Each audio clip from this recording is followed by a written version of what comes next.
പലപ്പോഴും ഇത്തരത്തിലുള്ള സന്ദർഭങ്ങൾ മനുഷ്യരുടെ ജീവിതത്തിലെ എല്ലാ സ്വപ്നങ്ങളെയും തകർത്ത് കളയാറുണ്ട്. അപ്പോൾ മനുഷ്യർ ആ ആഘാതങ്ങളെ തങ്ങളുടെ ജീവിതത്തിലെ കേന്ദ്രബിന്ദുവായി കാണുകയാണ് ചെയ്യുക.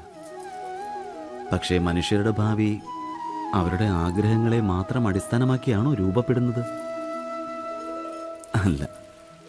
ഉദാഹരണത്തിന്, ഉയർന്ന പർവ്വതത്തിൽ ആദ്യമായി കയറുവാൻ പോകുന്ന ഒരാൾ ആ പർവ്വതാരോഹണത്തിന് മുൻപായി അടിവാരത്ത് നിന്നും മെനയുന്ന തന്ത്രങ്ങളാണോ അവരെ ആ പർവ്വതത്തിന്റെ മുകളിൽ വരെ എത്തിക്കുന്നത്?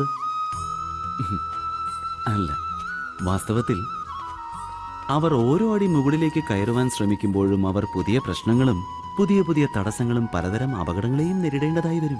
ഒരടിയിൽ നിന്നും അടുത്തതിലേക്ക് കയറുവാനായിട്ട് നിർണയമെടുക്കേണ്ടതായും വരും. ഓരോ കാൽപാദം വയ്ക്കുമ്പോഴും തങ്ങളുടെ തന്ത്രങ്ങൾ മാറ്റേണ്ടതായും വരാം.